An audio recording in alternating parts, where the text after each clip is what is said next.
Kevin J. Johnston, the #1 name in the land of the North, he's risen to fame. 40 years deep in the law he's read. Now the CRA shakes in fear and dread. Stop paying tax forever, my friend. With Kevin J. Johnston, the fight doesn't end. Corporate debt, he'll make it all good. He's the man the CRA misunderstood.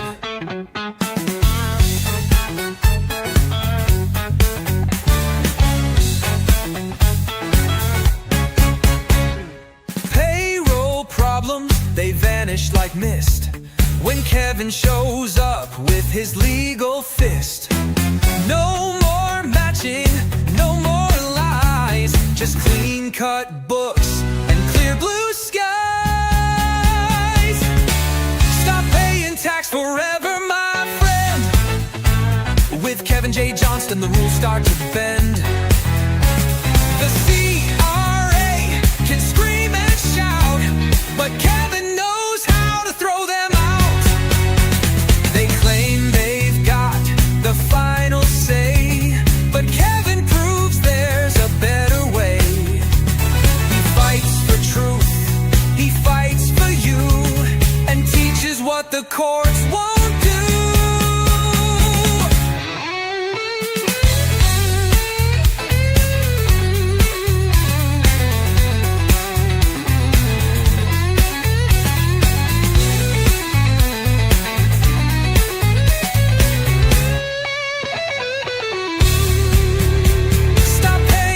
Forever today. Let Kevin J. Johnston show you the way.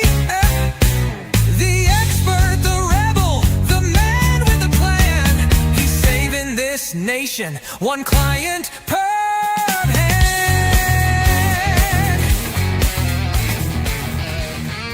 He's got 40 years of tax law knowing and corporate skills that keep cash flowing. A GST payroll all in line. He'll save your neck and every dime. He studied law, both civil crime, and makes tax code sound so sublime. With stand-up jokes and punchlines tight, he makes your seminar a night of light. Kevin J. CRA just runs away. He's the tax manslayer with a legal plan, the best-looking genius in the land. Kevin J. Taking all your tax away. If the government's scared, then it's safe to say he's the hero of the North. Kevin J. 2 million women cast their vote, said Kevin's hot, that's all she wrote. The suits at CRA can't compete, he's beaten them clean without deceit. 100 mil he's saved so far, he's raising truth like a legal star. And if you think you owe the state, he'll show you how to terminate. Kevin J. CRA just runs away. He's the tax manslayer with a legal plan, the best-looking genius in the land. Kevin J. Taking all your tax away. If the government's scared, then it's safe to say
Kevin J. Johnston here, and welcome to the Tax and Money Show, episode number 91. The Tax and Money Show will run every single Tuesday at 9 p.m. Eastern Time, right here on freedomreport.ca. Tonight's episode is called Restaurants and Riches. Do you own a banquet hall? Do you own a restaurant? Do you want to be rich? Well, if you'd like to be rich while owning one of those things, stick around and learn a whole lot more about how you can actually make money by no longer paying those ridiculous taxes in Canada. Wow. I want to say thank you to everybody for putting up with me coughing up a storm over the last couple of weeks. Yes, I'm at the tail end of bronchitis, so if I do start coughing, it's not meant to be offensive in any particular way. It's just me trying to keep my lungs from flying out of my mouth, because they have a few times over the last few days. All right, I got to dive right into tonight's show. Had a lot of people contacting me over the last little while. They want to find ways to save money to get wealthy in Canada. I got to go out and state that you all know how I feel about the Canadian economy, or lack thereof. But I'm also the first one to tell all of you the truth. And that is, in Canada, if you don't pay tax, you can make a lot of money in Canada, because there's still money floating around the country, but it's a matter of the taxes that you're paying can be up to 73%. My goal here as your tax guy is to make sure that I eliminate almost all of it. In fact, I like to eliminate taxes to the point for Canadians where the only tax that they pay is property tax, which is the only tax that I haven't found a way to beat yet. You all know that I'm a clever guy. The odds are pretty good I'm going to figure it out, but I haven't figured it out yet. I will. You'll be the first to know. All right, let's talk about corporations, everyone. Corporations are an absolute necessity. If you're still making money on a T4, which means you have an employer who writes down your earnings on a T4 slip at the end of the year, you're losing out on a lot of opportunities. However, we've had to change strategies. As the CRA makes it more and more difficult for us to do our job with all the illegal things that they do, all the crimes that they commit on a daily basis, we have to change our strategy at our end. So if anybody out there wants to get their personal taxes done, we have completely altered how we do things so that we can get taxes done faster. Yeah, we're doing personal taxes again for those of you out there who need to get them done. So head over to my website, kevinjjohnston.com, and grab yourself a consultation there. We will get your personal taxes done as quickly as we possibly can. All right, corporations. If you are making money in Canada, we need to get you into a corporation. Why?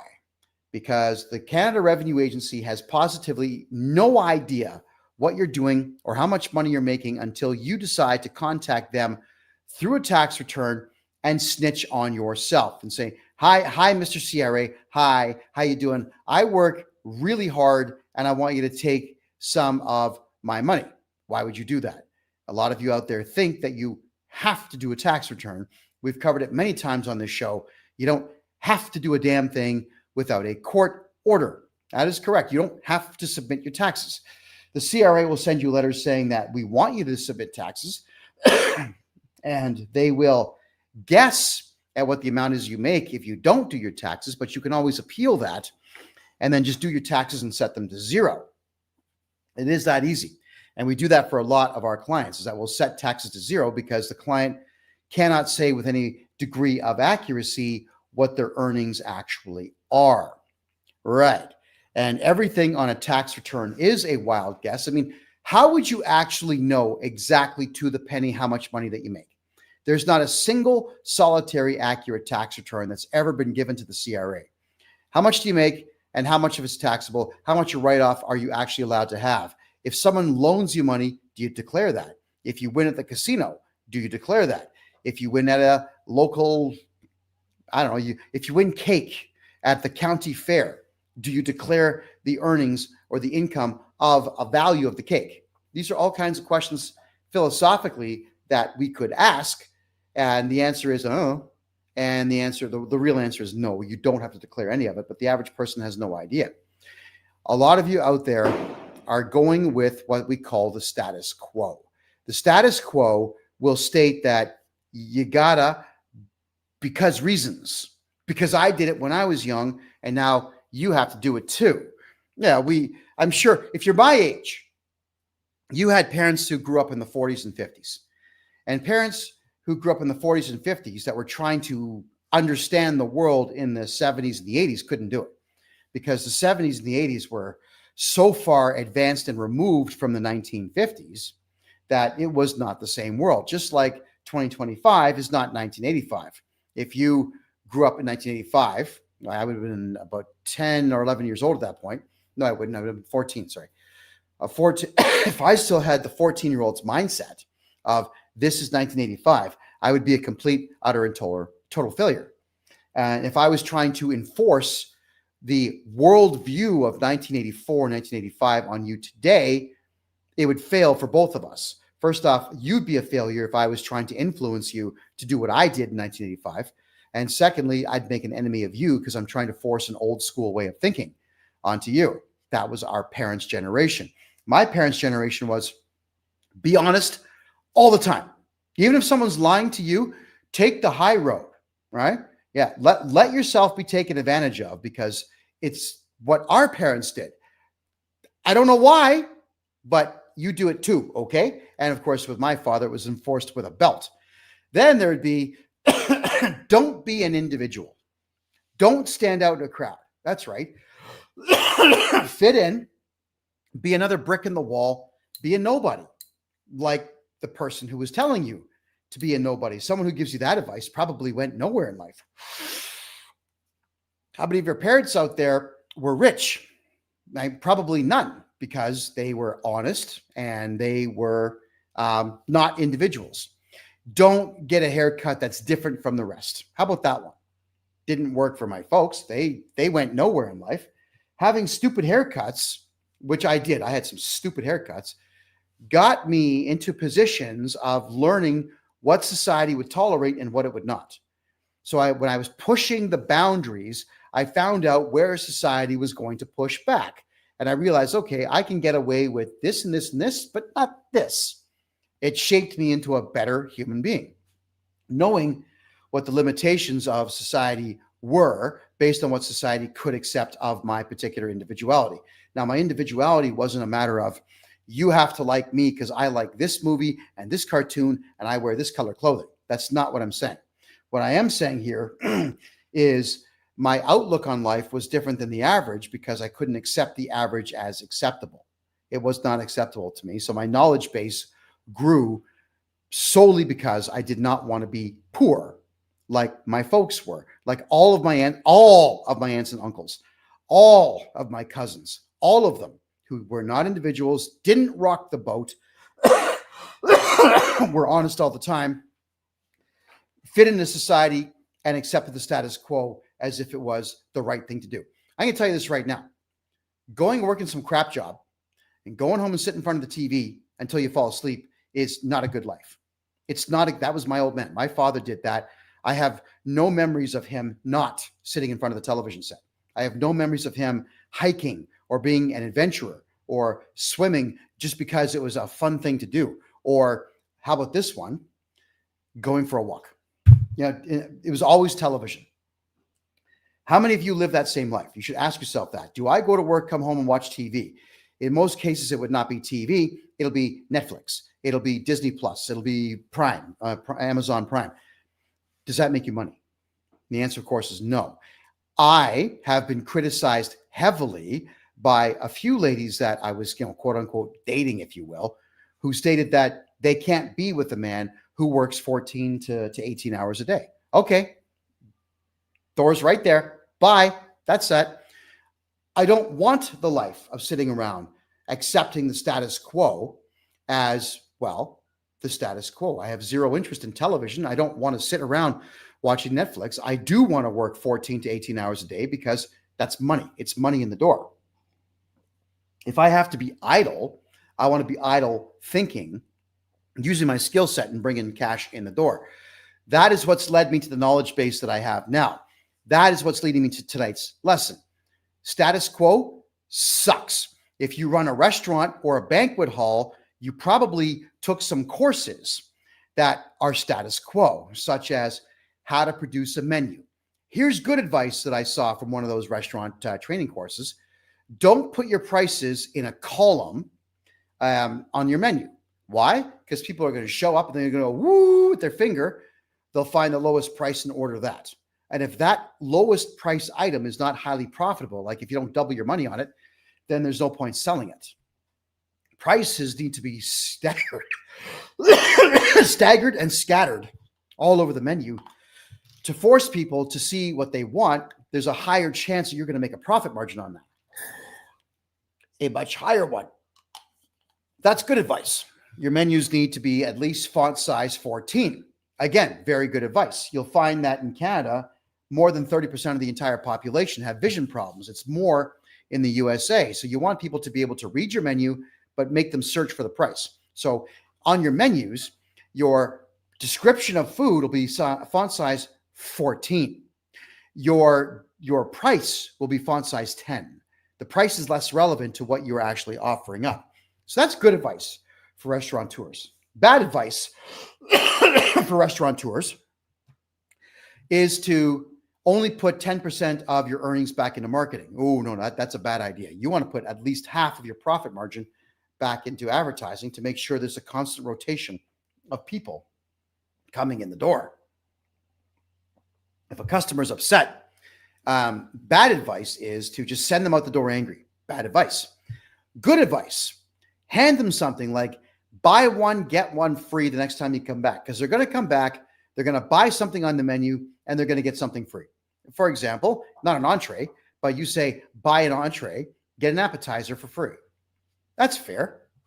Appetizers tend to be incredibly inexpensive in relation to the whole entree. So do that. Retain your client base. Absolutely, you want to have a special day of the week. You got to have that as a restaurant owner, where most of these courses will say don't have discounts on your product because it cheapens what you do. I'm saying no. You've got to find your worst day of the week. You have to look at your sales. You have to chart everything to do with your sales. And you got to find out what day of the week you make the least amount of money. That's the day of the week that you have a special. Doesn't matter what it is. 2 for 1, buy 2 entrees, get a free dessert. Find something. If I was running a buffet restaurant, for example, I would absolutely have $3 off on one specific day of the week, but I wouldn't put all the best stuff out. I would keep the best stuff off the menu for that night and put everything else out just to get people in the door. As an example, there is a little Korean guy, cool guy down here in Panama City. He runs a buffet restaurant. Now, I sat in the buffet throughout the entire dinner night because I was observing what people were doing. And we had worked it out at $12 for all you can eat buffet. And the food was good, not phenomenal, but it was good. He had 125 seats in this place, and he had it full from 6 p.m. to 9:30 p.m. Full. We did the mathematics on the rotation of everybody coming through. This guy made $17,000 in 3.5 hours on a Sunday. Keep in mind, there's 4 Sundays, sometimes 5 in a month. Then there's the Saturdays and so on. But I went back during the week, and there's nobody there. There's no one there on a Tuesday night. Why? It's the same price, and he very foolishly puts out all the same food. So he's not paying attention to the trends, and that would be the trend that's actually inside of his own restaurant.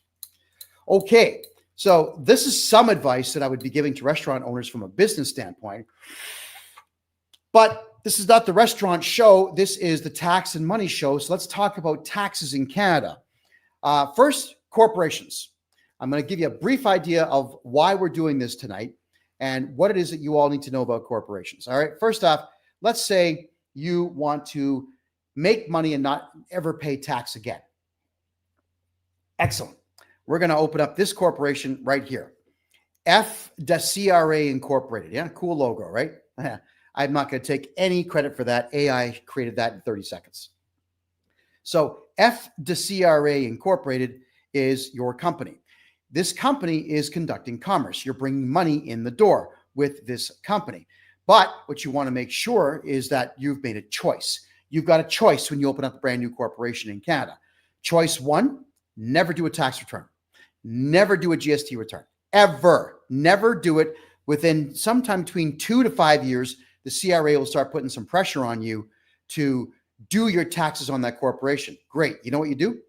shut the corporation down without ever having done a tax return, open up a brand new one. All right. But if you're going to do it that way, you want to make sure you've got a second corporation.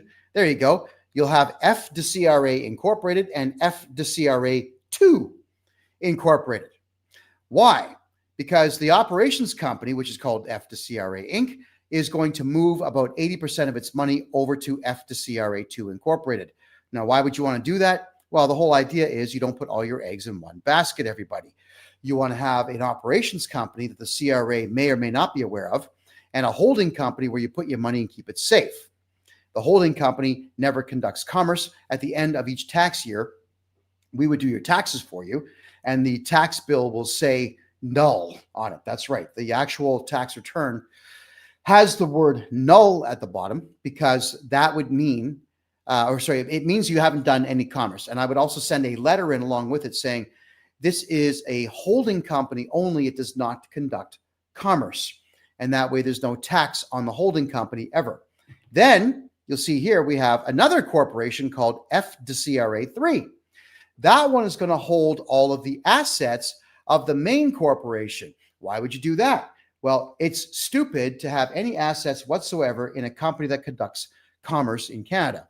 So F de CRA 3 in this instance would own the building. But let's say you had graders and dump trucks and cars and computers and whatnot.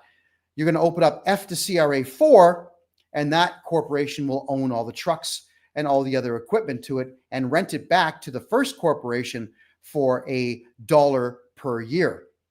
If you find yourself wanting to get into investments, let's say you want to have a corporation that owns gold, silver, stocks, bonds, debentures, and so on, and crypto, you would put all of that into F de CRA 5.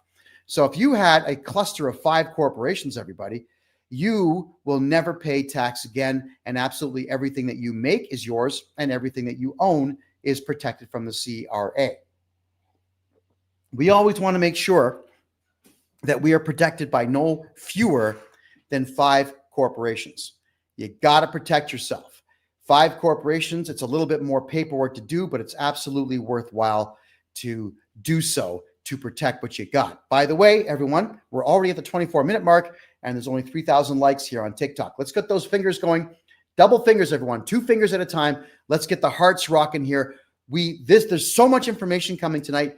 We got to get to 25,000 views right away. So get the likes going. Share. If you're watching on Rumble, right here, just hit that thumbs up button, please. Make sure everyone sees it. Save your questions for the second half of the show. We will cover all of your questions to do with tonight's subject matter. So restaurants, everyone, and banquet halls and bakeries and whatnot, you're all within the service industry. Now, I picked on restaurants for tonight's show because we have a lot of restaurateurs who are contacting us. They cannot make money. They cannot make money. So, everyone, let's cover a basic one. I've changed the name of the restaurant, and I've got permission to show you all of this, but it's still not even the same name of the restaurant. But let's go through the fictional Donald's Steakhouse Incorporated. Donald's Steakhouse Incorporated, everyone, makes $1 million per year. All right, $1 million per tax year is what this corporation is making. And where am I? There I am, I think. There I am. Okay, $1 million. Donald's Steakhouse makes $1 million. Now, in the case where my client had contacted me, he was upset, and rightfully so, because he can't make money.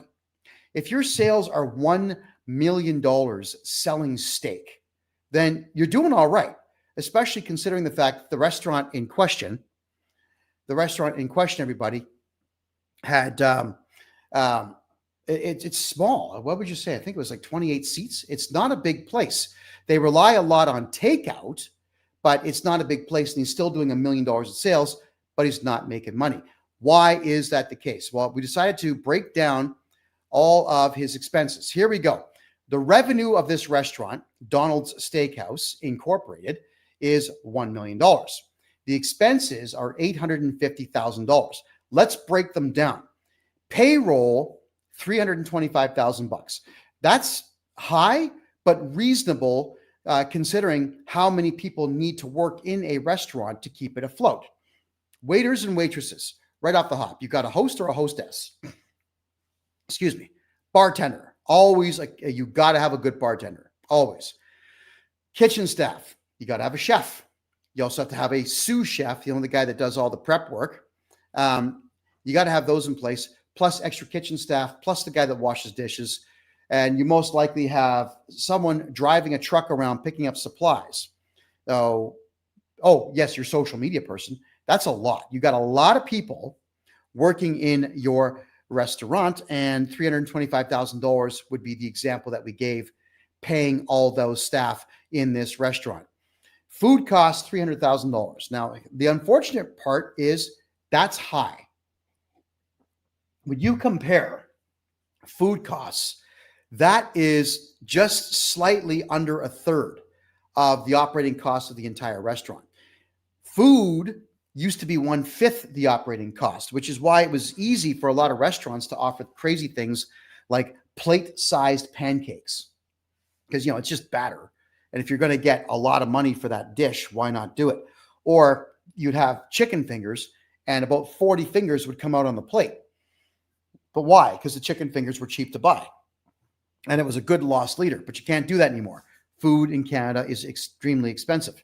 In the case of Donald's Steakhouse, it's a small restaurant. The rent is $110,000. That's actually low for most restaurants in Canada, but it hurts. If you don't own the building, regrettably, over the course of 10 years, that's $1 million going out the door in rent. It is a good idea to either own the building or to get yourself into some type of 25-year lease where it's rent controlled. Don't negotiate for 2-year leases at a time. That is positively ridiculous. If you're going to open up any business, take it seriously, commit. Get a 25-year lease if you can, and pay a considerably lower rate. Landlords are always looking to make sure that at least half of their shops are doing okay. At least half. And when I say doing okay, that is making money. They gotta make money.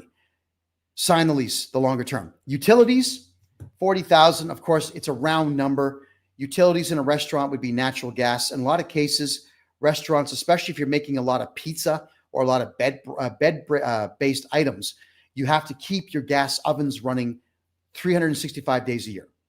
365 a year. If that is going to be the case, you're looking at a minimum $1,000 per month just to keep natural gas pumping in to your restaurant. Then, of course, there is water, there's electricity. And in Canada, most cities charge sewer charge. It is a bogus, nonsense charge, but they charge for it anyway. Whatever your water bill is, you can expect it to be almost double for sewer charge. Even if you were to take the water, put it into a truck, and ship the water to another town, the town you got the water from will charge you anyway, because they'll say, well, through evaporation and through spillage and whatnot, it's going to end up in the sewer anyway. No matter what, it ends up in the sewer. It's a complete and total lie. It's a farce, but that's what they do.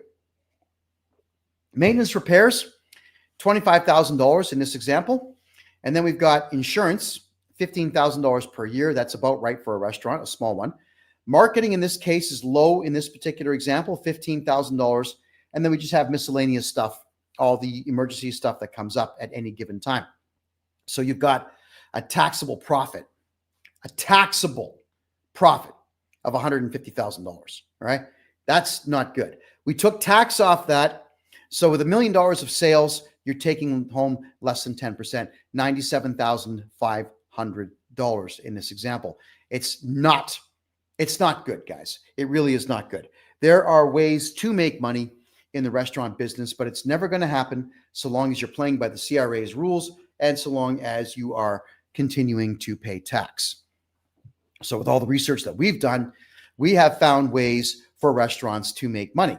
And in the instance here with Donald's Steakhouse, I'm going to explain how that works. So the first thing that Donald does is he takes his company and he's got Donald's Steakhouse. We open up 3 more corporations: Donald's Breakfast House, Inc., Donald's Lunch House, Inc., and Donald's Dinner House, Inc. Yeah, you heard me right, everyone. We've got the ability here to have your restaurant. You're already paying for the lease anyway. So it doesn't matter if more than one restaurant runs inside of the same establishment. Like what is it? It's a name. It's a name. And the name is, it exists because of a piece of paper that you've registered with the province.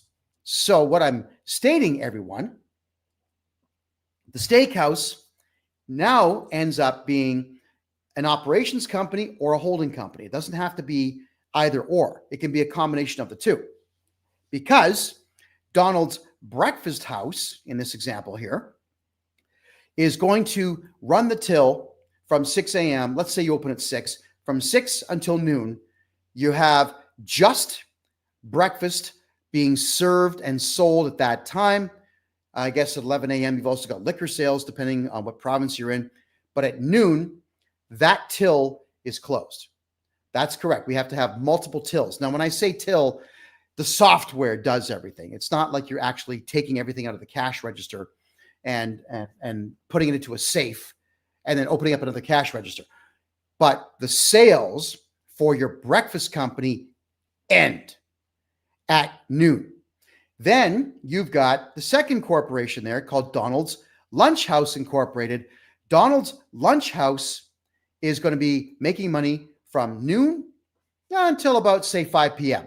The lunch crowds, if you have good marketing and you're in a good location, make a lot of money. So the till opens up at 12:01 p.m. and closes at 5 p.m., which means that all those receipts, all the earnings are only 5 hours worth of earnings. You've got your 6 hours of earnings in the morning. You've got your 5 hours of earnings in the afternoons, a lunch place. And then from 5:01 p.m. until close, you've got Donald's Dinner House. That's right. You've got the dinner crowd now. And the till opens up and it closes at night. So during the course of the day, everyone, you have 3 different businesses working out of the same restaurant room. And what does that mean? Well, put the slide up here. What it means is you've got, and I'm using round numbers here, instead of one company earning $1 million a year and having all these expenses that they can't properly write off and making almost nothing, what we do instead is each one of these companies earns $333,000. Yeah, that's your $1 million right there. You've split the $1 million of earnings in between 3 different restaurants running out of the same building, the same space, the same restaurant, if you will. The expenses, now here's the awesome part, everyone. Let's just say you go with this business model with us. We'll help you set that up, and we're going to help you run the thing. All 3 of these restaurants, breakfast, lunch, and dinner, have the same write-offs. That's correct. The same write-offs, which means at a revenue of $333,000 for lunch, and then for dinner, and then, of course, early in the morning for breakfast, you have $850,000 of expenses times 3, which means on paper, all 3 of your restaurants that technically are one restaurant have all lost $517,000, which means you'll be getting HST back at the end of the year. That's right, or GST if you're not in the province of Ontario. Now the CRA has absolutely no reason to be pestering you whatsoever because you've got 4 businesses in total, the main restaurant plus the breakfast, lunch, and dinner restaurants, all losing money. And I assure you of this, the Canada Revenue Agency, everybody, doesn't care one lick about you if you are losing money. If your tax return is submitted to the CRA at 0 or less, they don't care about you. You're never going to have auditors contacting you, losers contacting you, and you're not going to have tax bills that magically keep showing up, even though you know that you don't owe any tax dollars. That is right. You're going to lose money on paper times 4. You'll never pay tax again. But we go one step further. All right, this is where my genius comes. I'm not just a pretty face, everybody. Okay, it's not just gorgeous that you see here.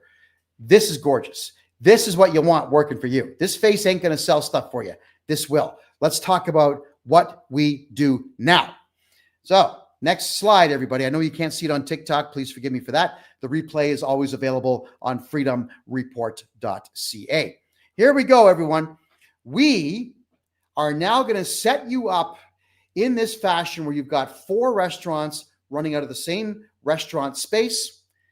I'm going to take over your payroll, which means you are not going to pay the employer portion of taxes. Let me explain that to you, everyone. When you have a corporation, you have staff, and you are going to deduct source deductions, if you will, from your staff. And what that means is if you make $100,000 a year, your employer is going to deduct $26,500 from you. And they're going to take all of that and just give it to the CRA.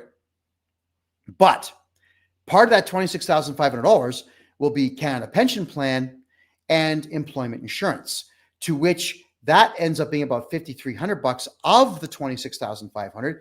And the employer has to take that $5,300, add 40% to the employment insurance, and then pay that. That's $5,800 per person per year in the province of Ontario. Wow. You can't even write that off anymore.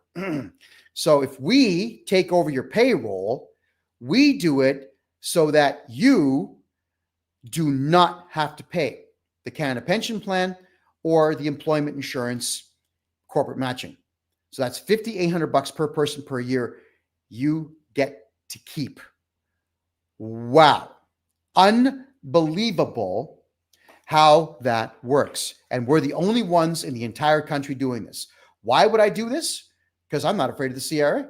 Because I know tax law, I know criminal law, I know corporate law, I know them better than lawyers do. I certainly know them better than the CRA does. And with the CRA, what will happen is when I'm doing payroll, we're going to tell the CRA, here's what we think the T4 and T5 and T4A slips add up to. They're going to say, okay, you owe us money. And I'm going to say, well, maybe, maybe not. We're going to object. We object. I tell all of you to object to every tax bill you get. We do the same thing. We practice what we preach here. And the objection notice, it's going to upset them, but I have the right to object. And I also have the right to an impartial hearing. So do all of you. And I intend to have that hearing at the earliest possible convenience. The CRA almost never shows up for these hearings, by the way, and we typically win them. I've won 3 against the CRA because they don't show up. They don't show up. The CRA never shows up. The point I want to make is that eventually we will give the CRA something, but you don't have to give them your corporate matching, which means this restaurant is now saving $75,000 per year. That's 75 grand bonus money coming straight into their pockets. There we go. So the GST now in the province of Ontario, it's called HST. It's 13%. So it's the provincial tax and the federal tax added into one. There's also liquor tax on top of that, which is nuts. So 13%. What you would do is every year, restaurants have to weigh it out. If you make money here, you make a profit, and your expenses were less than your profit, you've got to pay the HST that you've collected to the government. If you have profit, or not profit, but earnings here, but the expenses are higher, they're going to give you back some HST. Okay, cool. But we have to really be realistic about this. If you are paying out HST and source deductions, you're not making money.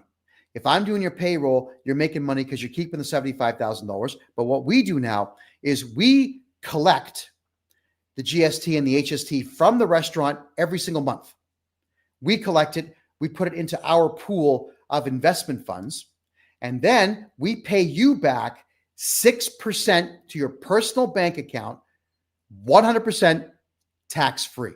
That's right. The owner of the restaurant gets 6% of their GST or HST collections back from us the very same week that they remit it to us.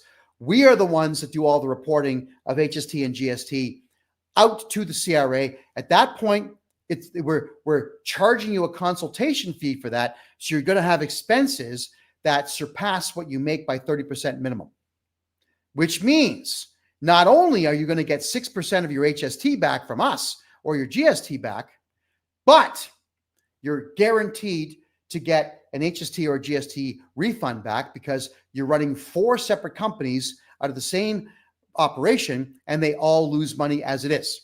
Lose, lose, lose. So long as you are losing money on paper, you'll never pay tax again for the rest of your life. And it's completely legal. And that's the best part of everything I'm telling all of you right now.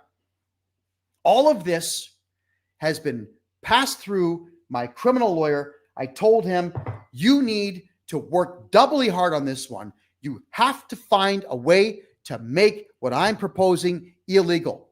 Find some way for some cop to get his back up and find a way to charge me. My lawyer came back saying, there's nothing illegal here. Nothing.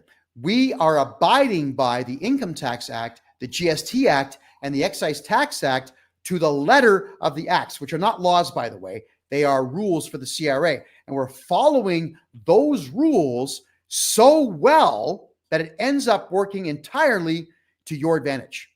And that is the goal. Everyone, please save your questions for the second half of the show. I'll be answering questions in about 15 minutes. So whatever questions you're asking, ask them again when question period starts. With us giving you back 6% of the HST that you collect, that's $7,800 that goes right back into the owner's pocket. It's bonus money. And you're guaranteed to get more HST back at the end of the year. This is how we have been rescuing restaurants. Any restaurant out there that's this close to closing their doors, they start making money within a month when I take over as their tax guy. And it's the same thing for bakeries and the same thing for fisheries, the same thing for anything serving food, banquet halls especially. And here's another one. With banquet halls, there is this ridiculous thing out there called SOCAN and resound. With the banquet halls, we simply let the resound, let me explain that actually. Sorry, I'm jumping ahead here. There's an institution that was created about 40 years ago. I can't remember. Can you pull the names up? SOCAN, the Society of Composers and Musicians. SOCAN. All right. So SOCAN, they send threatening letters out to Canadians all the time. And these letters say that you're playing our copyrighted music in your location and you got to give us money. Oh yeah, they do this. And of course, Canadians being who they are, oh my God, I'm being told I have to pay. What do I do? And what does everyone do? They pay it. They pay it. You know, I ran this experiment 10 years ago. We were giving out carbon penalty tickets. We were putting tickets on people's windshields in parking lots to see who would pay a carbon penalty ticket, and they were paying. Now, unfortunately, I couldn't keep the money. It was an experiment that we ran, but we would say, it was safe to say about 20% of people have paid the ticket without questioning it. They didn't even call the toll-free number that we had set up to find out what the ticket was for. They just paid it.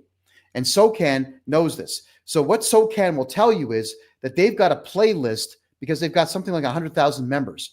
So if you play the radio in your business, apparently you're making money because of the radio. That's how they say it. And they're going to tell you that you have to pay us based on the number of speakers that you have inside your location and how many hours a day you run the radio. How would they know? They've only got about 90 staff members. How would they know? They don't. So you can tell them where to go. But banquet halls lose a lot of customers and a lot of potential earnings because these banquet halls are paying ridiculous taxes, number one. But number two, they say that there is a SOCAN fee attached to the rental of their location. And they'll always say, well, SOCAN says we have to pay. SOCAN is a private company, and so is Resound. It's two scammers out there scamming everybody. I called SOCAN. I did a long video on this one. SOCAN requested permission to scam the public from the Copyright Board of Canada. Yeah, the Copyright Board of Canada, they call themselves a quasi-judicial body. They're not. What they are is a bunch of losers that sit around a desk. They typically have a retired judge sitting at the desk with them, and they discuss copyright laws that they would like to see exist, but they don't have any way to make them happen. They'll write up private members' bills and take them to whoever's in charge at the time, which for the next 1,000 years will be the Liberal Party, and try to get the Liberal Party to read these ideas in Parliament to see if they can create new copyright law. That's it. They're just people. So the Copyright Board has no authority in Canada, and Resound and SOCAN got permission to add $3,000, $4,000, and $5,000 invoices to every rental of every banquet hall in the country from a group of people, 6 people, in fact, who did not have the right to issue that in the first place. How can you get authority from someone who doesn't have authority? So we get banquet halls, we send off letters stating to SOCAN and to Resound, we're on to your scam, your con, so sue us. We're not going to charge your SOCAN or Resound fees anymore. Now, I tested them. I joined SOCAN as a composer. I wrote a song. It was Mary Had a Little Lamb with profanity, and I've never been paid a penny by SOCAN. SOCAN promised me that I would be able to make a living off of being a member. The people, the artists who are members of SOCAN don't make any money. SOCAN keeps it all to the tune of $400 million per year of just scamming people. That's all they do. So our banquet hall clients, same thing. You've got the main banquet hall, which is a corporation, but the operations company is a separate entity altogether. And if Resound or SOCAN was going to sue this institution, which they don't do, for playing their music, which it's not their music, they would have to sue the operations company, which rents the hall from the hall owner in the first place. Yeah. So now you understand why we've got 1, 2, 3, 5, 10 corporations at all times, because we want to make sure that if you're suing one of our companies, like in the case here of F to CRA Incorporated, that it's a corporation we simply don't care about. That is what we want to be doing, everyone, is dividing everything. I call this clustering. It's my own phrase. We cluster corporations in Canada to make sure you can't get sued, you can't pay fines, and you never pay tax. Now, how's that for genius, everybody? Yeah, I'm going to toot my own horn on this, and this is what 40 years of studying will get you. This is what 40 years of hatred, contempt, disdain will do, for one. I hate the CRA. I hate everything government in Canada. You know, it's been said, I saw my CSIS file, and CSIS says in their typings, Kevin J. Johnston doesn't like the government. He's anti-government. It's actually not that I'm anti-government. It's that I'm anti-liberal. That's what I am. I despise the people who run the government. If a government was truly fiscally conservative, I hate to use the example, like the previous, 2 prime ministers ago, Stephen Harper, I actually didn't mind the government so much back then because the government made money and made sure that they left us alone. They didn't really interfere in our lives back then. So I was not anti the conservative government at the time. I'm absolutely anti the current Canadian government. I am anti-CRA. I am anti the current medical system and the current education system. And I absolutely despise the court system in Canada. So sure, I'm anti the current system, but I'm not anti a good system. Right now, we don't have any good systems at all, which is why I am doing what I'm doing. My systems are good. My systems actually are great. They're solid. They come pre-checked by a criminal lawyer. And if you do what I am telling you to do with your tax reporting and the clustering of corporations and the complete and total division of all of your businesses into multiple entities that serve specific purposes, you will get rich. All right? You're going to get rich in Canada. You're going to make money, dinero, coins, bread, dough, moolah, whatever. You pick your term. But if I'm your tax guy and I'm your financial consultant, everybody, you're going to make money and you're going to keep that money. Let's do the last slide here so you can see where I'm going with this.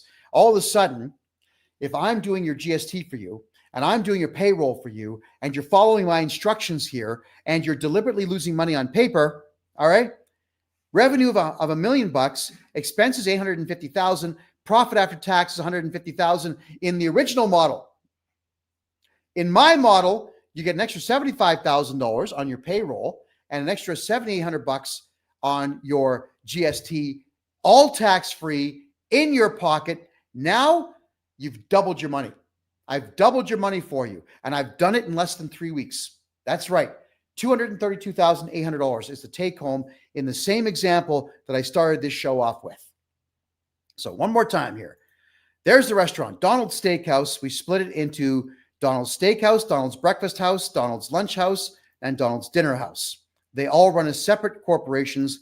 There's your $1 million in sales. If all those corporations are running independently, all of them will make separate amounts of money, smaller amounts of money during the day and during the year. So they will lose money because all four of these corporations are sharing the same expenses, 100% profitable for you, 100% legal. There is nothing that the CRA can do to stop me and stop you from utilizing this model. And look at all this information. I've given this to you for free.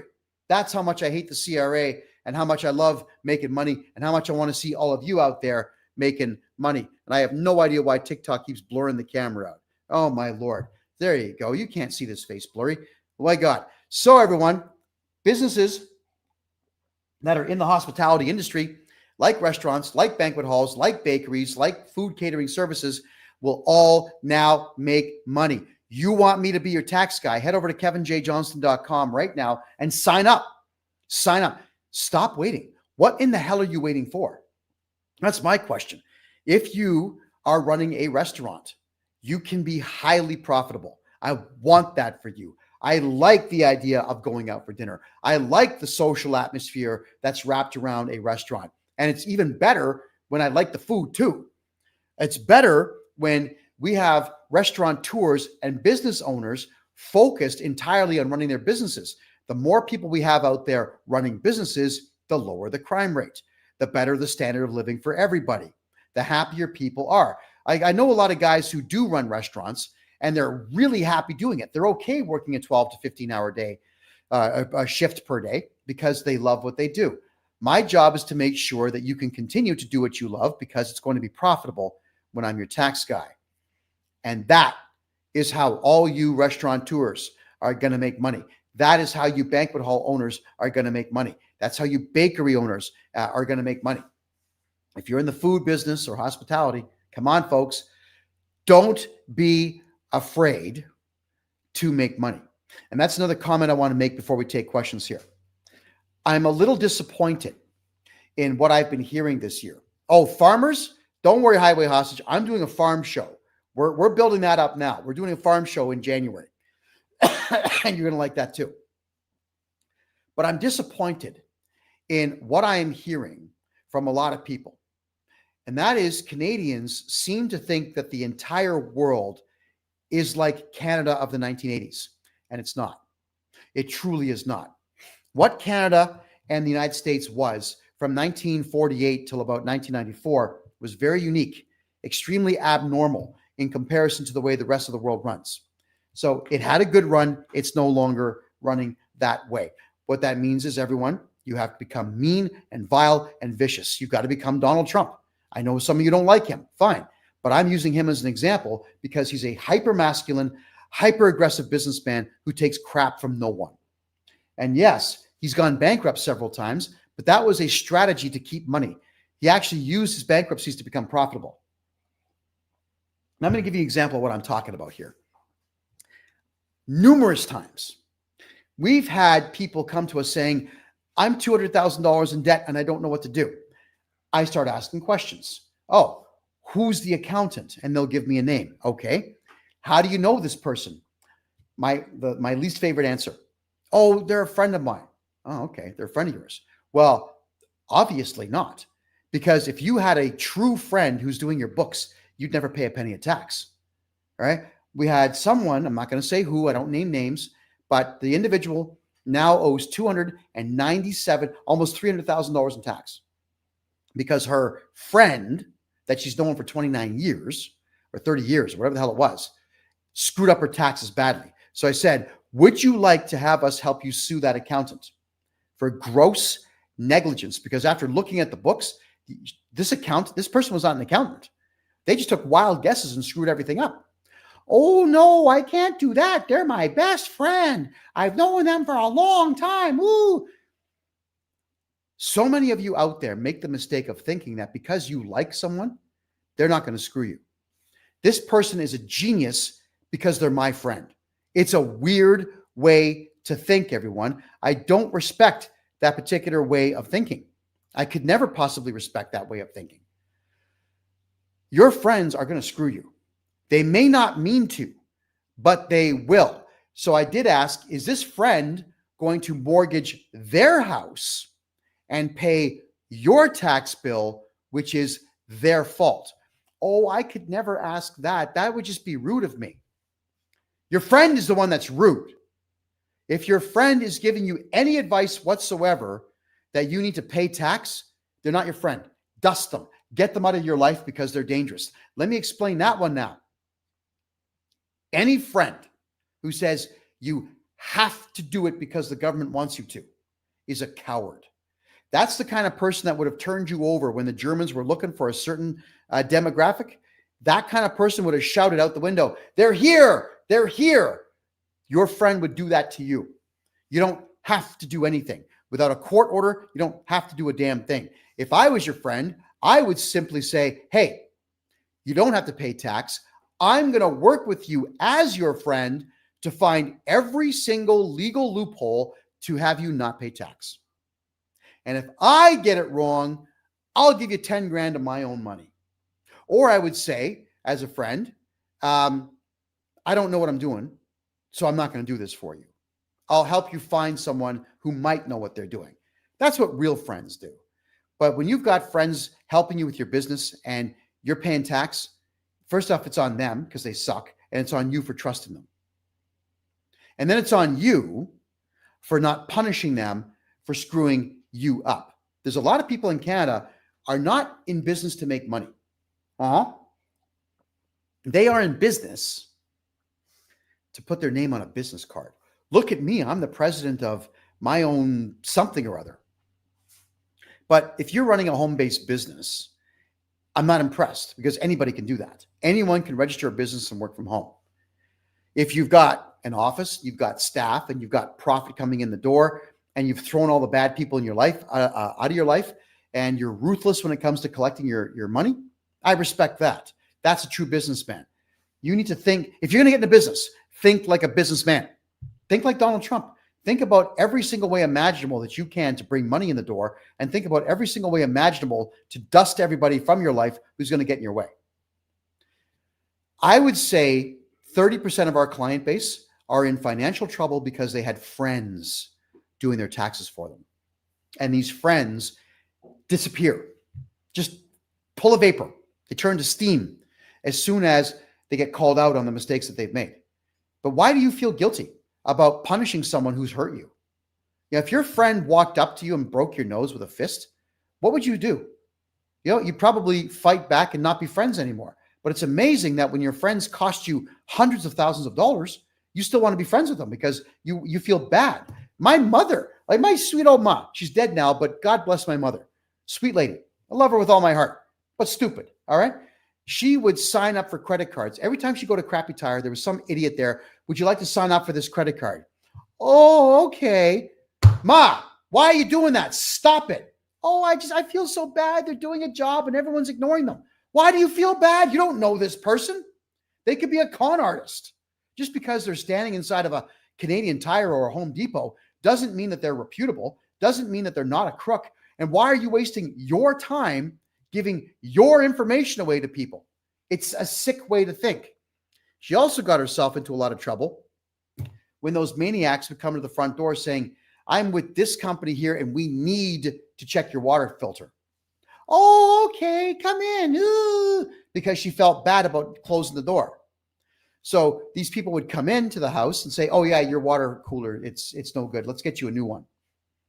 My mother got suckered into two water tanks, 2 HEPA filters, and an air conditioner because she felt bad. I just feel so bad. I don't want to hurt people's feelings. Hurt people's feelings. I want everybody in the world angry with me. I want everybody in the world to think, I hate that Johnston guy. I can't stand him. That's what I want, because they know that they're going to ask for free money from me, and I'm going to say no, and I'm going to be callous and cold about it. And Ellie, you're saying stop rambling and explain your business model. I just did. For the first hour of the show, I just did. You missed the first hour, but that's okay. You can catch the replay at Freedom report.ca. So all of you out there who want to make money, become ruthless. Never mind your friends. Never mind trying to make friends. You're not getting into business to make friends and pals and boyfriends and girlfriends. You're doing it to make money. And that is my lecture. After my lecture, I want to see all of you stop with the nonsense that you need in some way, shape, or form to feel bad for the outside world. You truly don't. You should not even be feeling bad for yourself. You should just be looking for a way to improve yourself and your business on a daily basis so that eventually you don't have to hire me.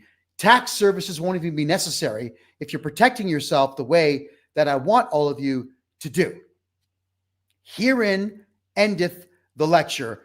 Now it's question and answer period. We're officially in the second half of the show, and I want to thank all of you for being here. If you are a restaurant owner, everyone, I would very much like you to all get a hold of me if you could, so that we can start making you profitable. And I really need to find out why my camera continues to blur. This is wild. The lights aren't flickering, but the camera goes straight to blur. It's a really weird phenomenon. There we go. Okay.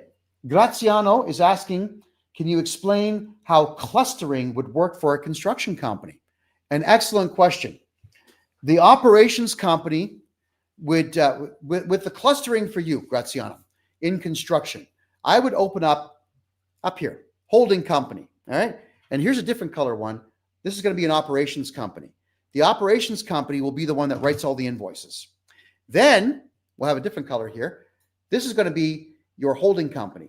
This holding company is going to hold all your construction gear, backhoes, tractors, trailers, bulldozers, power tools. Everything is going to be held by that corporation. Then here's something different. I don't know. Oh, here we go. Remote control for my fan. This is corporation number 3. This is where you start to put all your profits. So you would keep about 20% of your money in the operations company and move about 80% of it out into the third holding company. So this way you are completely protected. If someone's going to sue the operations company, they can't sue the 2 holding companies because the holding companies will not have any contracts with anyone. Judges don't like it when people go out of their way to sue holding companies because a holding company could never possibly have been in a contract in the first place. Now, if you have multiple contracts, we could have more holding companies or more operations companies to put those contracts into and filter all the money into holding companies. And that's how we cluster for construction companies. You never want to own any gear in the same company you're doing business in. It is completely illogical and nonsensical in our modern world. This is not the 1970s, everybody. You cannot hold everything in your corporation. In fact, you can't hold anything in your corporation anymore if you are doing business. And hey, we got our first troll of the night. Mike7171 says, this guy knows nothing. I beg to differ, Mike, and opinions vary. Alrighty. Question from Charlie. From the Donald Steakhouse business you gave, when you keep losing on all 3 corporations, at one point will the CRA deny these losses as there is no expectation for profit? Yeah, they will. Great question. Thank you for that one. Between 3 and 5 years later, if you keep losing money, they're going to send you a letter, and it's going to be something like this. You're not making any money for us. All right. So what happens when you get that letter is we say, you're not going to believe this. We phone them. We just signed a 6-year deal worth $900,000 a quarter. So we're going to start making money right away. Lie. We lie to the CRA all the time. They lie to us. We lie to them. Because what will happen is the guy on the phone who doesn't speak English is going to say, oh, okay. And he's going to type it down saying, new contract, we'll start making money. And we lose money for another year. What are they going to do about it? And the answer is nothing. They're going to do nothing about it. When the CRA finally says, and I've only seen this once, by the way, in the last 40 years, I've seen this once, where they say, we are making a recommendation to have your corporation deregistered. We will no longer be accepting your tax returns. Okay. Thank you. What's the answer? The answer is okay. We open up another one and we start the whole process all over. Yeah, there you go. Are companies using different banks? You're a fool if you don't have at least 5 bank accounts if you're making more than $1 million a year. You got to have different bank accounts. And also, you all should have an American corporation with at least one American bank account, and you should all have some crypto and or some gold and silver, and you should also have a bank account in a developing country. Good example would be Panama. Why would you not have money in Panama? The country is growing by leaps and bounds. The banking system is stable, and they absolutely do not report a damn thing to the CRA. What do I think about XRP? It's my favorite of all the cryptocurrencies. It's the one I want the most. I love XRP. I do believe in less than 3 years, it'll be worth $25 per coin. You're going to do just fine. It dropped below $3. I bought 40,000 of them, just like that. All right, more questions here. All right. So we have a troll and Mike. Sorry, buddy. We don't need your kind here. We don't need losers here. So we're just going to go ahead and block you. And bye-bye. Just like that. Gone. We just ditched the trolls, guys. We don't even acknowledge them. All right. What's the best way to use my money from a buyout of my shares in Canada? I'm not sure I'm understanding the question, but did someone buy your shares in a business? What's the best thing to do? Well, invest the money, but not in Canada. There's only what we've covered before. There's only one place in the entire country that I would buy property right now, but I wouldn't invest anything else in Canada. And I am not investing any of my money in these green energy scams out there, windmills and solar panels and wave generation machines and so on. I'm not doing it. There's no value in that. Right now, I'm investing in property where I know that I can make rental income, or I know that I can leverage the property for future loans. But beyond that, I'm not investing in Canada, period. Move the money out of the country, everyone. You're hard pressed to make money in Canada, keeping it there. All right. Do I think Solana has peaked already? I've been asked that before, and it's my fault for not having researched Solana a bit further. What I can tell you about Solana is this. Every single web coder that we deal with, and we deal with a lot in Poland, Czech Republic, Slovakia, Hungary, and so on, where all the good video games are being made now, they're all dealing in Solana and XRP. That should tell you something. If Eastern Europe likes it, it has value. All right. Yeah, we got rid of Mike, guys. Don't worry. Go. Hey, guys, the trolls are gone. As soon as I see trolls, they go. Don't worry about them.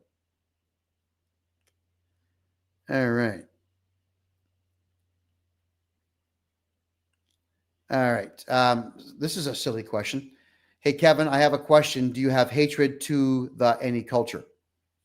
And the name is one that is not of my culture. And I can tell you that I don't hate indiscriminately. There are select things in life I don't like. I don't like alcoholics. I won't hang around them. I don't hang around drug users. I won't be near pedos. I don't go near any of those things. And there are some select cultures out there that just aren't good. But I don't have to put myself in them. What I do like is money. I like money a lot. So our clients are from every race, creed, color, culture, religion. They're from all over the place. And we've expanded our operation now into Australia, which means that we are going to be dealing with every race, creed, and culture is in Canada and in Australia. And we do not say no to money. Anyone who's got tax problems, we take them on. I don't care about your culture. I care about making money. So I hope that clears everything up for you. And by the way, everyone, regardless of who's holding that cash has the same value. So I will give 100% of my value to everybody who wants to pay me that lovely, gorgeous, beautiful money that I love so much. I will take it off your hands, but I'm not taking it for nothing. I'm going to work my ass off for you, regardless of who you are. Let's go ahead and say that that should answer that. Checking a few more of your questions here, everybody. All right. For passive income, if any of you out there are making online income, leave it in the States. If you're a Canadian citizen, leave your money in the United States. Get an American bank account and leave it there. Don't bother bringing it to Canada. And no, you do not have to report earnings from outside of Canada. That is a myth. No, you do not have to report bank accounts outside of Canada or property that you own outside of Canada. No, no, no. Are we taking new clients? We absolutely are. In fact, Randy, our main guy here, has opened up a whole bunch of consultations available for January. We're done now. We're not doing any more for December because I've got not one but two film crews coming down to record a whole bunch of videos, and of course my live night with Jason Lamar. Jason Lamar, America's #1 shit talker, is coming down here to talk about Manhood Reloaded. We're going to be discussing at length the importance of the return to masculinity for our men in our society. Tickets are $100. It includes a 3-course meal and a drink. We're going to have ourselves a great time on Tuesday, the 16th of December. Yes, it's going to be live on all of our social media platforms. There we are. Okay. I had to make a project on you and how it violated the Charter of Rights. Oh, are you a university student? Okay. That is that's funny. I'll tell you why. I know for a fact that I was a case study at the University of Toronto for a while because my colorful past with the Canadian government, which I am very proud of, by the way, I've upset every branch of the Canadian government. I've paid the price for it. But the price is I gained more knowledge than everybody who works in government about how the government functions. And yes, there was a social studies or social course done where left-wing professors were analyzing me and my use of freedom of speech and my interpretation of the Charter of Rights and Freedoms and my interpretation on how life really works. And apparently left-wingers don't like me, and I'm okay with that. Yes, I'm very proud of the fact that the University of Toronto wants to utilize me as a case study. And if you go to University of Toronto, listen to me, not the University of Toronto. That school sucks. It really does suck. All right. And Ricky says, not a question, but he wants to tell me I'm doing a great job. Thank you, Ricky. Greatly appreciate that. Thank you very much for being here tonight. All right, ready. Next. Where are we here? Will I reply by email? SR. Oh, SR, you just got to reply. Randy just gave me the thumbs up. You got to reply. Are there any Canadian banks that won't allow the CRA to take your money? Well, the CRA will send a fax out to a bank, which is not a legal way to serve a document. That's something you could argue in court every single time. The merit is that it has to be served properly. But Bow Valley Credit Union in Alberta will usually buy you some time. They do not respond immediately to letters from the CRA, so they won't immediately give your money over.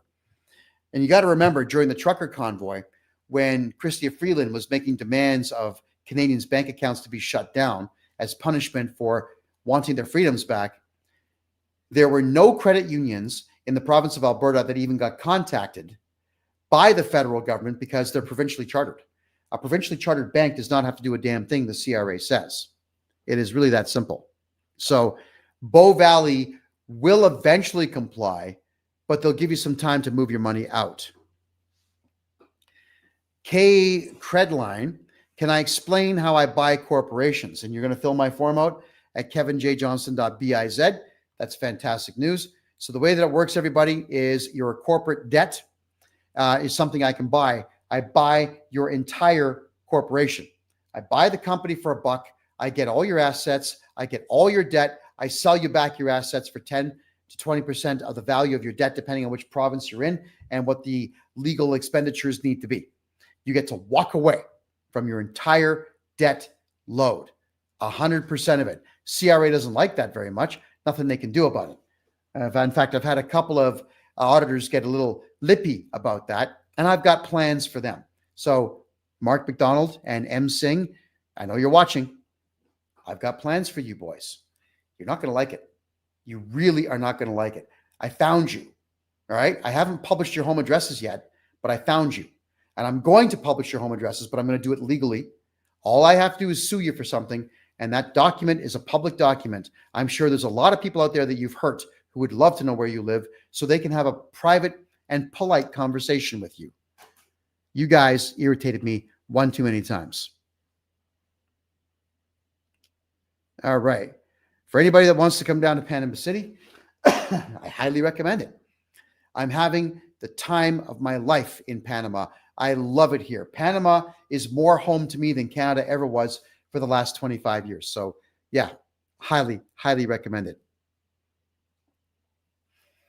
Abhinav, I did a school project on you in grade 6. You were a bad guy. Wow. Cool. Well, I'm going to go ahead and disagree with the bad guy thing. I am a lippy guy. I have a big mouth, but my big mouth is based on the fact that I know what I'm talking about. And the difference between me and everybody else out there is that there is absolutely no way for you to silence me without putting a bullet right there. That's how you shut me up. You cannot bribe me to shut up. You can't threaten me to shut up. And you cannot in any way or shape or form guilt me into it. Everyone's called me racist and Islamophobic and homophobic and transphobic. And it doesn't matter. Your names mean nothing to me. You're not going to get me to stop talking because you call me names.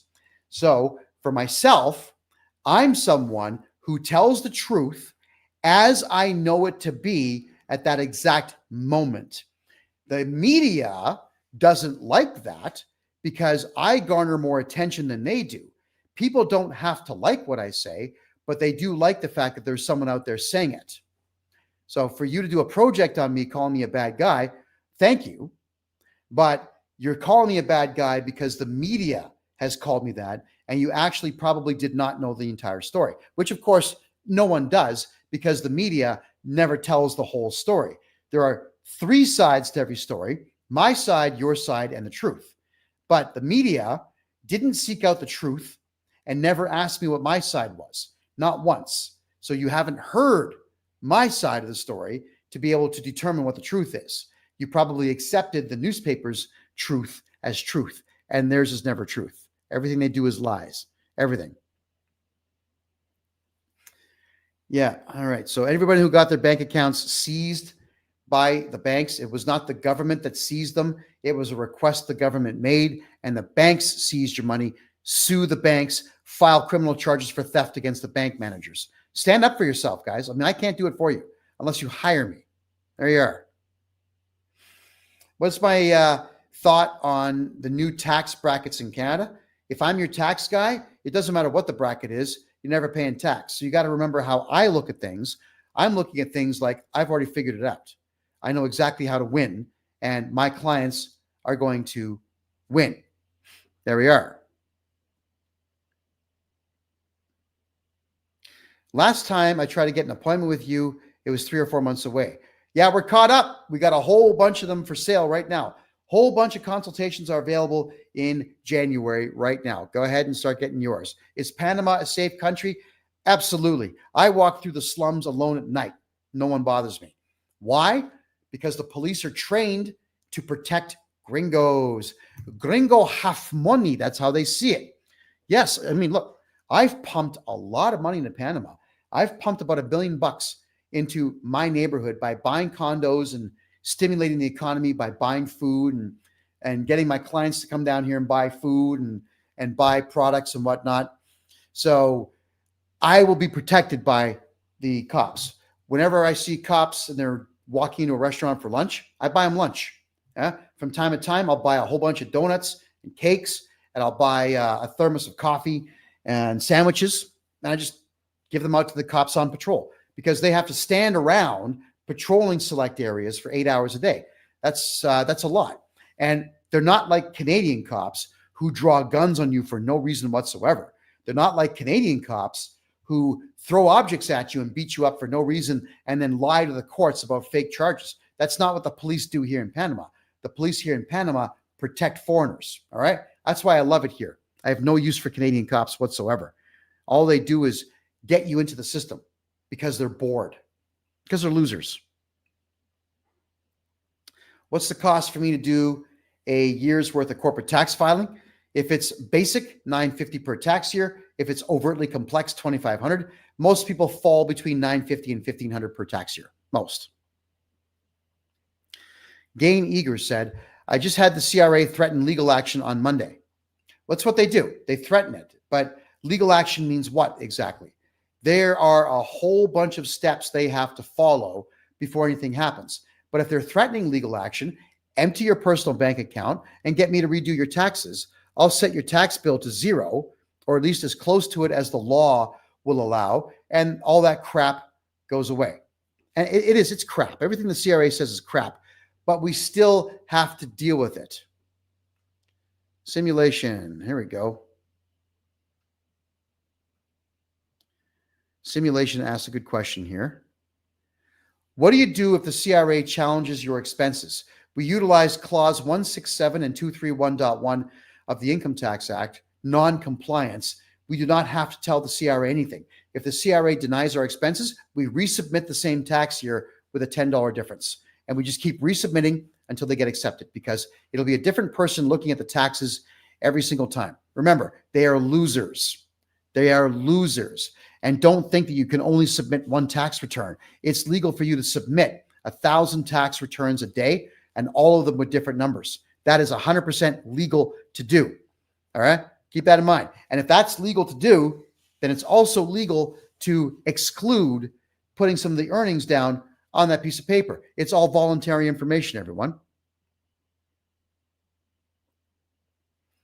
Why don't we start a watch list of all the losers handing out court papers?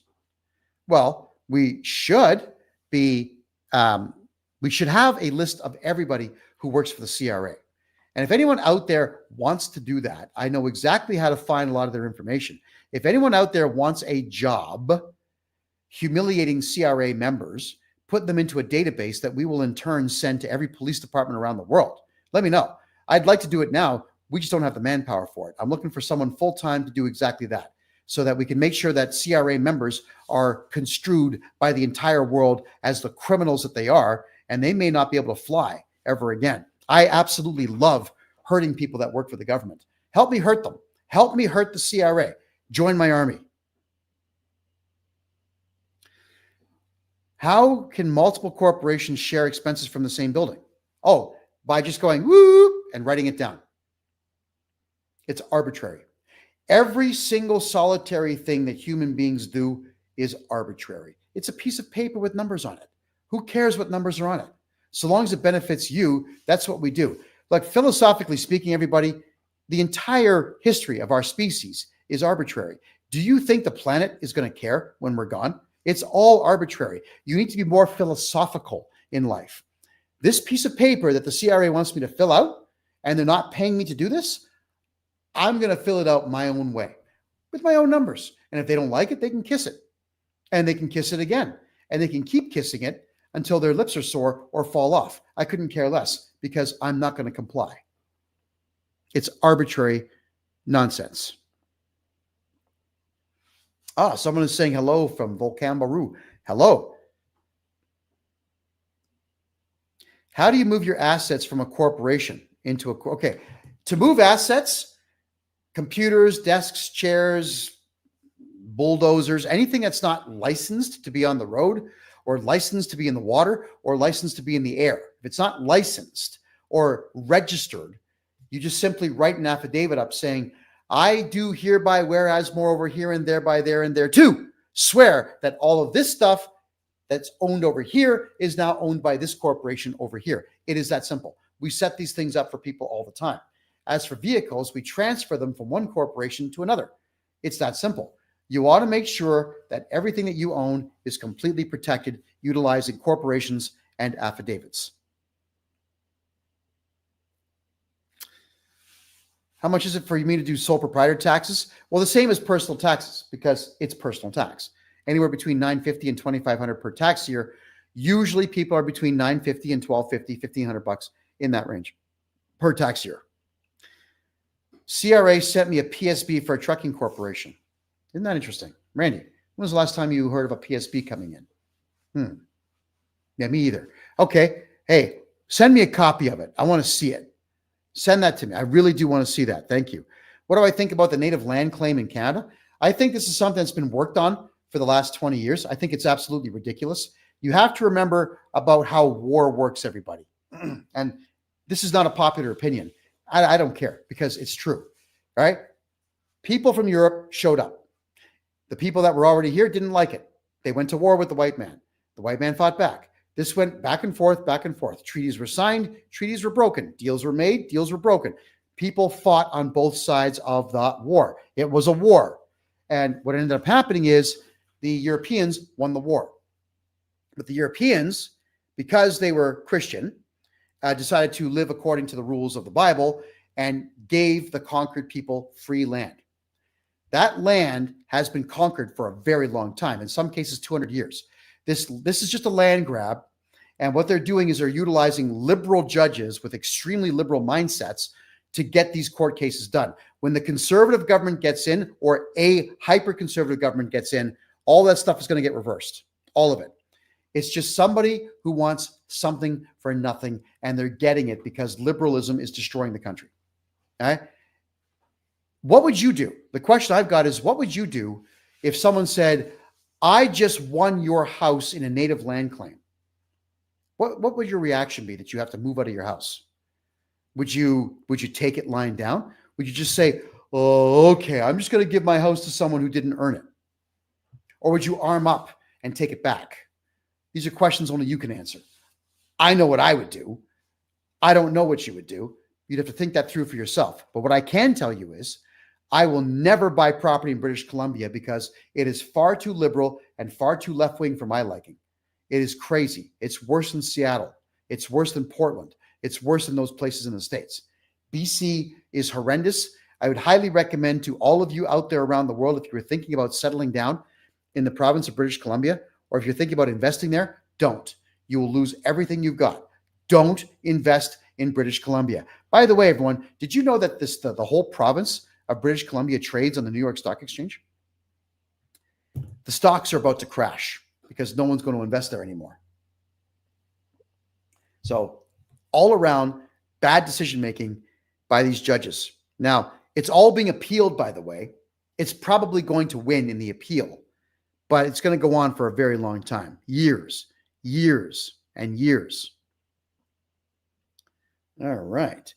So I didn't know that TikTok sets up fan clubs. Check this out. It says Ratty Scat Cat Cat became the number 17 fan in the fan club.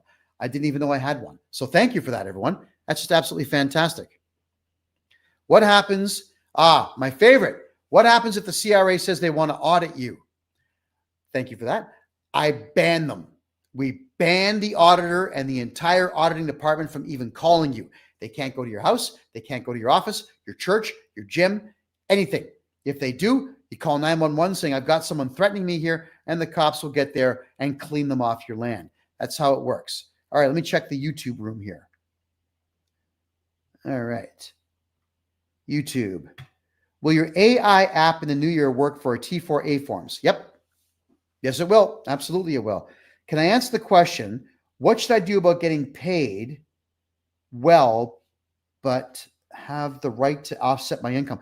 Offsetting income is easy, everyone, because you're allowed to write absolutely everything off. Everything. The CRA says you can't write everything off. I'm telling you, sure you can. If you work out of a home office, I would write 75% of your house off.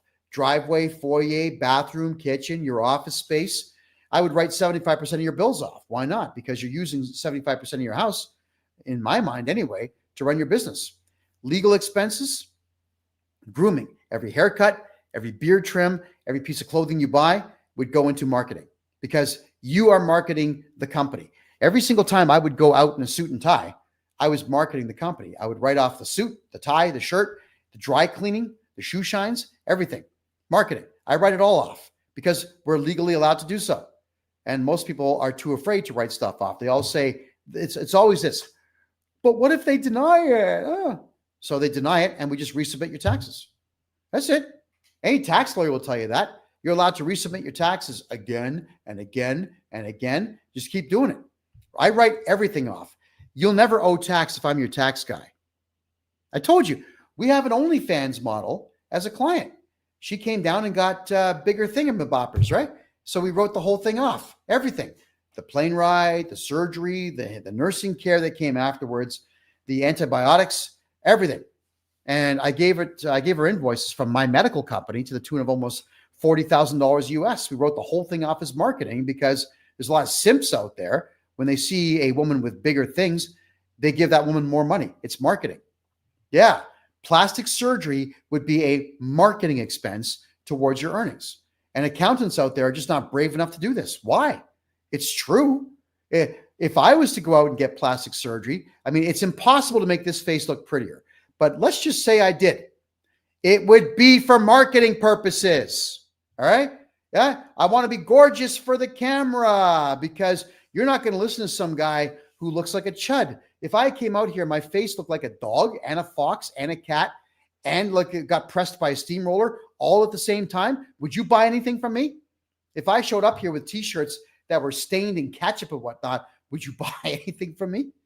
I write off the haircuts. I write off the beard trimming. I write off, there's no lipstick. I write off the shirt. I write it all off. It's marketing. You got to expand your mind in how to actually conduct business.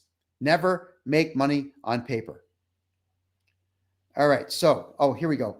Awake says, what I want to do is get them off my back. I'll pay $1,000 a month and then call you. Okay. I know what you're asking me there. A lot of times the CRA is going to pester you for money. They say you owe tax. Why do you owe tax? Because of you. You did the tax return in the first place and you told the truth. Don't ever do that. But what you do is we call the CRA saying, hey, CRA, how you doing? I just inherited some money. My great-grandmother just died. I can start paying you $2,000 a month in March. And right now it's December. And they'll say, okay. And then that buys me 4 months to redo your taxes. Get your tax bill to zero. No more problem. That's how that works. So we make deals with the CRA that we have no intention of keeping. And I'm not legally obligated to keep my word of honor to the CRA. The CRA has no honor. And I'm a big believer in the practices and the teachings of Machiavelli. And Machiavellianly speaking, I will be more dishonest with anybody who is dishonest. You want to make sure that the CRA is being lied to by us, by we the people all the time, because they lie to us every single day. All right. Am I not on Instagram? Don't worry, guys. We'll get my Instagram back. It dropped out. They suspended it. We've already put forward the appeal. The appeal got heard. I'll have it back shortly. What about invoices for rent and other expenses? Aren't they in the one company name? It doesn't matter.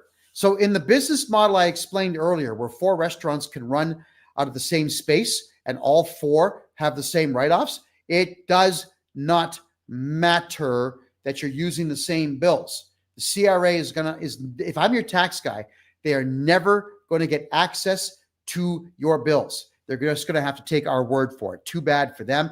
We're not going to cooperate because we don't get paid to cooperate with the CRA. They can pay us and then we'll do it, but they're not paying us, so they can go to hell. What about if I have a T4 or T4A slip?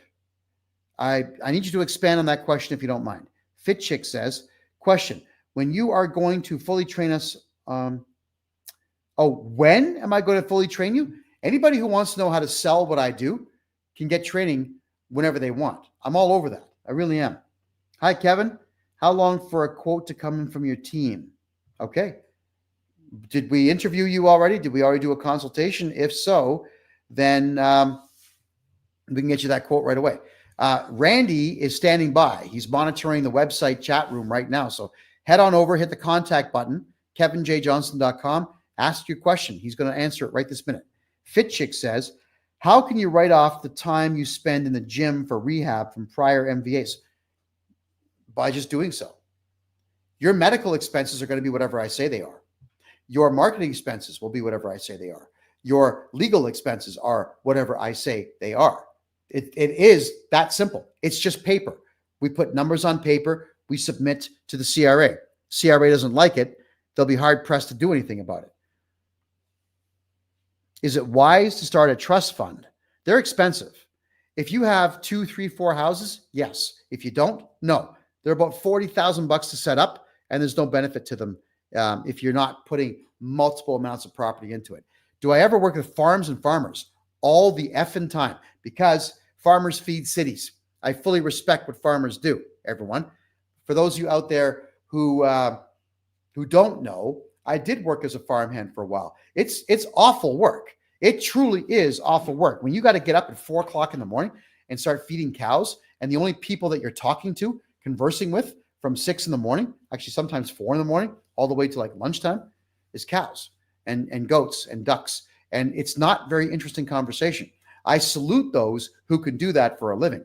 Yes, Charles, we have fixed a lot of farms, a lot. We've actually got farms that were on the brink of closing down right back into being profitable just by setting up taxes the correct way.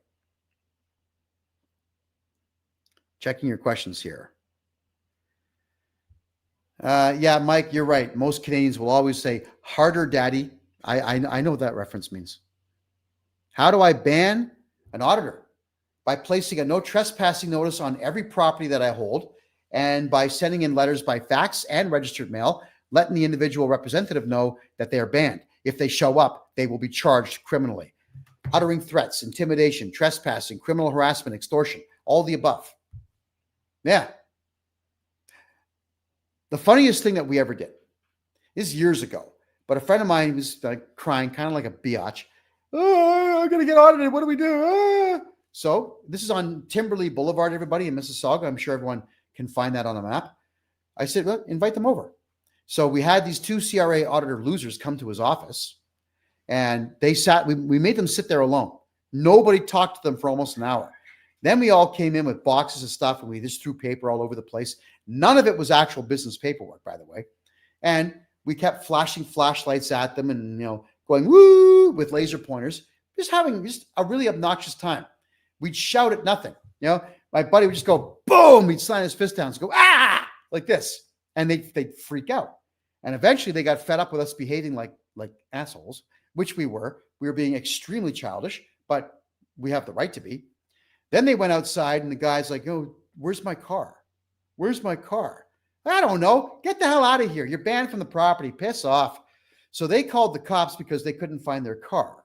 And the cops came by saying, "What's going on here?" I said, "Well, these auditors came by. We didn't like them. We asked them to leave. We want them off the property. Please escort them off the property." Now, of course, I knew where the car was. The car was towed from the city of Mississauga to the city of Newmarket. It was towed. We paid for it. We had the car towed. And somehow all the windows were missing by the time they got the cars. I didn't do it. I was with the auditor. It wasn't me. I swear to God. It couldn't have been me.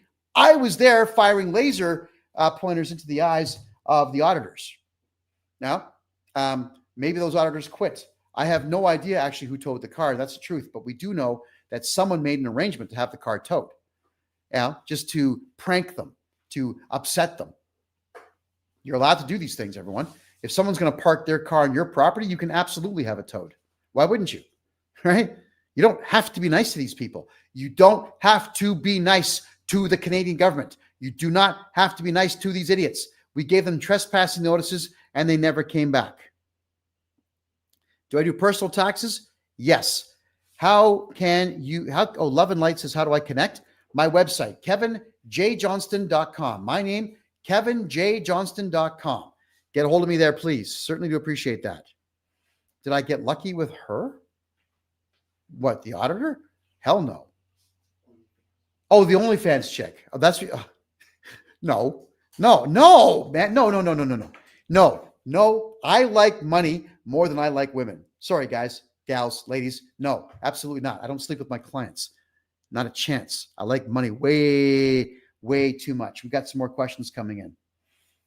Fit Chick says, did you find out if you can send in old prior to 2022? Yes, not digitally though. Anything that I would be doing from 2020 backwards is all going to be on paper. And the CRA is taking months right now to judge any of that. Gibby says, CRA froze my business account for unpaid taxes and HST. Do I do a proposal or go bankrupt? No. You probably forgot about your legal expenses, your marketing expenses, your stationary expenses, all of them. We redo your taxes. We get your tax bill down to zero and the bank account gets unlocked. It is that simple. We just have to put you down at a loss. CRA says you cannot file bankruptcy or propose. CRA says a lot of crap.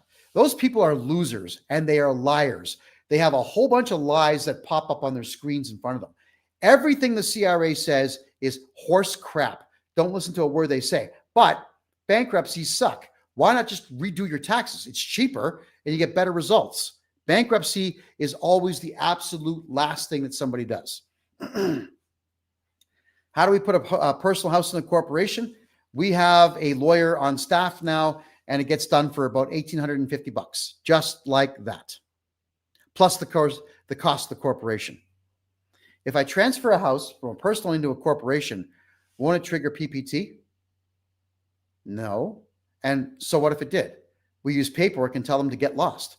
We do not cooperate with any government agency. We do not cooperate. When someone says we demand information, typically I'm wiping my ass with that paper and mailing it into them. That's my response to anybody who says they want me to work for free. It's not going to happen.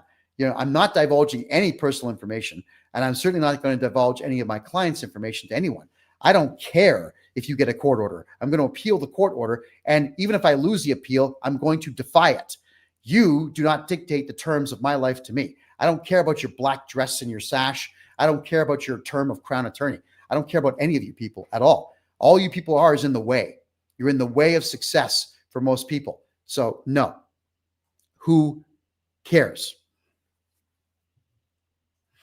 How can I fight the CRA from garnishing my wages because I owe CERB? All right, everyone. They are no longer accepting the legal letters that we send in. We have another strategy to get rid of CERB. It'll take too long to explain. We're down to 15 minutes here in the show. But if any of you have CERB problems, let me know. I have the solution for you, and we will get you back all that CERB money and get your CERB bill down to zero. That's just how that works. The CRA says you need to pay your debt within a month. They also say they'll send the cops. Yeah, they say all kinds of crap. The CRA cannot send the cops. I want everyone to watch the video on my Rumble channel and my TikTok channel where I'm talking to an agent of the CRA, where I'm telling the agent I will not cooperate with their garnishment order of a staff member of mine. I won't. And I ask her, are you going to send thugs over to beat me up or shoot me? No. Are you sending the cops? No. Are you going to harm us in any way? No. They have no power. The cops are not coming to your door because you owe tax money. They're full of crap, is what they are. In fact, you could charge that piece of scum with uttering threats and intimidation. You could do that, and you should do that. Why don't I live in Canada anymore? Where do I begin? The weather sucks. There's no economy. There's no money. I don't like left-wing politics. Everybody in Canada is angry and broke and frustrated all the time. There's this aura. Everyone's got a cloud of gloom and doom over their head, pouring rain on them all the time. I don't like that environment. I don't want to be around cranky and miserable all of the time. It affects me. It affects my ability to function properly. I am not in any way, shape, or form going to be in places that are miserable. I wouldn't live in Seattle. I wouldn't live in Portland. I would not live in any California city right now. I certainly would not live in Austin, Texas, or New York. These are all left-wing places that I want nothing to do with. They are miserable places because people that have that particular political ideological view tend to be incredibly angry, miserable people all the time. And that branch of thought process runs all 5 branches of the Canadian government. No, thank you. And now we've got all these hate speech laws being passed. You can't say anything in Canada anymore. Plus, they've upped all the taxes in the country, and now there's a second Canada pension plan you got to pay. Why would I want to be a part of any of that? It doesn't make any sense whatsoever. The infrastructure is crumbling. Unfettered immigration has destroyed the country. There's no Canadian culture left, and it's only a matter of time now before Canada is no longer a lacrosse power or a hockey power in the world, and that's really going to suck because Canadians can't afford to play the games. They can't afford it. Everything that I used to hold dear as a Canadian is gone. So when all that's gone, my culture's gone, which means the country sucks, and I want nothing to do with it. Period. The CRA will take your daily benefits, everybody, or your monthly benefits if you don't do your taxes The whole idea is to make sure that your Canadian taxes are completely and totally up to date at all times. I want to make sure that each and every one of you has your taxes up to date and your tax bill is zero. And your tax bill will be zero if I am your tax guy. Here's a good question. Do I think it's a benefit to Albertans? Sorry, do I think it's a benefit to Canada to become the 51st state? I think it's a very bad idea for the United States to take on Quebec, the Maritimes, Ontario, and British Columbia. All they're going to do is introduce more Democrat-style thinking into their country. Alberta, Saskatchewan, maybe parts of Manitoba, maybe, should join the United States. The rest of it, stay, crash, and rot. I don't want to be around people who think like a Democrat or a liberal in Canada. I'm not interested. I don't want to be around it. It sickens me. The thought processes that go into that fake ideology, that desire to be in some kind of communist utopia. No way. So the benefit would be to Canada and not the USA. But if the USA takes on Alberta and Saskatchewan, they have instant access to oil, potash, gold, silver, rubies, if you will. What else do we have? Meat, lots of forestry, lots of clean water, lots and lots of clean water. So the Americans should take on those two provinces, not necessarily make them states and put flags on put stars on the flag, but make them protectorates like Guam or American Samoa or Puerto Rico. That way, everyone who is a resident in those provinces will instantaneously get U.S. national status, not citizenship, but national status, which is good because you get a U.S. passport out of the deal, but you don't have to pay taxes if you make money abroad. I would rather be a U.S. national than a U.S. citizen. There's huge benefits to that. By the way, any American women watching, let's get married because I want a green card. That's it. You can sleep with whoever you want. I don't care. Just go. Get me American whatever. Thank you. I'll marry for money. I admit that. Alrighty. Will I do a show to educate us on using the AI app, or is it self-explanatory? I'm going to have a series of videos. It won't be a show. It's going to be a series of 1 and 2 minute videos that explain how the system works. Yes, I will be doing that when our AI taxation system launches in January. Okay, what else do we have over here? Do I think that crypto will ever be taxed? Well, sure, they'll tax anything. If you were to win a car, they'd like to tax you on that. There's no luxury taxes in Canada yet. So when you win a prize in Canada, you don't have to pay tax on that. But that'll change soon, I'm sure. As for crypto, shut up about that. If you have crypto, keep your mouth closed. Do not report that to the CRA. They will tax the crap out of you. They will call it a capital gain and they'll just ramp it right up. Just be quiet about what you own. It's no one's business. Why do I want worldwide tax obligations by having U.S. citizenship? I don't want U.S. citizenship. I want U.S. national status. That's what I'm after. All right. So love and lights. Oh, hey, check this out. Love and light. I'm American, passport, and a status card. Okay, marry me. Like now, right now. Count me in. Get a hold of me. Yeehaw. GST12 says, USA wants Canada for the Northern Passage and its resources. Okay, they can have them. It's not like they're being exploited now. It's not like Canadians are benefiting from all the natural resources in the country. Now, I want you all to factor this in. Remember the chalkboards that we used to have in grade school, where the chalkboard would be the entire width of the classroom? So you'd have a 30-foot wide by 8-foot high chalkboard. Remember that? So imagine that chalkboard is the province of Alberta. Take a piece of chalk and just tap a little dot on that chalkboard. All of the oil operations, all the oil mines would be smaller than that dot to scale. You can't even notice. Alberta is huge. It's bigger than Texas. So any mining operations that you'll see up there, they don't affect the environment at all. At all. It's a lie. It affects maybe 5-6 square kilometers. That's it. 5 or 6 square kilometers is not even 1% of the entire land, of the entire province. So we all got to stop this nonsense. I want oil pumping. I want it flowing. Dig holes, get oil. Dig holes, get potash. Dig holes, pull gold and silver out of the ground and sell it to the worldwide audience who wants it. Let's get more cows making more meat more often. I love Alberta beef, by the way. I do miss Alberta beef. It's one of the few things in Canada that I miss. Alberta beef is amazing. We should be making more of it. We should be encouraging everyone out there to be buying all of Canada's resources. Yeah, I want the Americans to take over Saskatchewan and part of the Yukon so that they have a passage directly to to Alaska. Why not? I would love to see an American corridor that completely cuts BC off from the rest of the country and bankrupts British Columbia, so the left-wing nuts have to go to Toronto. And then finally, conservatives can move in to British Columbia because the land mass is beautiful. British Columbia is beautiful, but the maniacs who run it have ruined it. That's what I want. And God bless America for considering doing this. And I will join the U.S. Army as a volunteer to help them hold that land.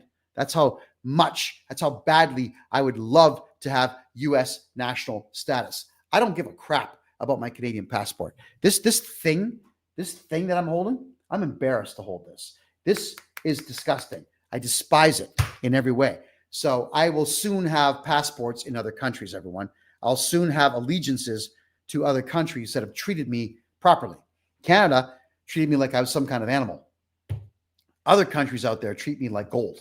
So my loyalty is to those who allow me to utilize my skill set to make a living my way and stay out of my way doing it. I have no loyalty to Canada whatsoever. Canada did nothing but get in my way. There we are. Olivia Chow, who's currently the crazy mayor of Toronto, wants to add a luxury tax to homeowners. If you own any property inside of the city of Toronto, sell now. Get the hell out now. Olivia Chow is insane. That woman is crazy. She is a staunch communist and she's pro-pedophilia. Get away from that mayor. Get out of that city. Toronto is an incredibly broke and violent place to be. It sucks. I was born there and I loved it in the 80s, but I'm sad to see the way that it is now. The odds of me entering Toronto again are zero. I hate that place. I would love to see a mushroom cloud over top of Toronto with everything in ruins. I hate it that much. Get out. Absolutely get out. Oh, Love and Light will marry me, but I have to do her taxes for her. That's a good deal, just for the record. If you can get me a green card or American citizenship, that's a hell of a deal. The answer is yes. What good does U.S. national status do? Get a St. Kitts and Nevis passport for $250K. Sure, but the American national status would come free if Alberta and Saskatchewan join the country. So if someone says free or $250K, I'm going with free every single time. The United States already owns Canada. Look how much of our nuclear power goes there. Yeah, true. The Americans are the number one trading partner going. And the Americans will exploit Canada because Canadians are amateurs. Americans are professionals in running government and in running businesses. They're corrupt as hell, but they know what they're doing. Canadians know nothing about what they're doing. They have no clue how to run anything. Canadians are not respected around the world business-wise, just for the record. And I know this because I happen to have traveled to some of these countries. Everyone says, oh, Canada's beautiful. Then they start to do business with Canadians and they realize, oh my God, I'm not moving there. Yeah, the Americans know this and they're going to take everything from us. And I'm okay with that.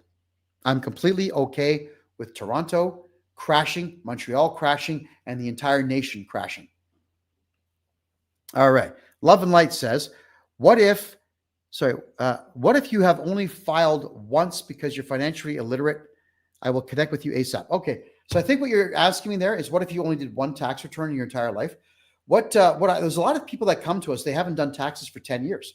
So I will do 10 years of their taxes and they typically get back absolutely everything that they pay me to get them done, because there's carbon tax credits, there's child tax benefits, there's GST credits. They get all that stuff back.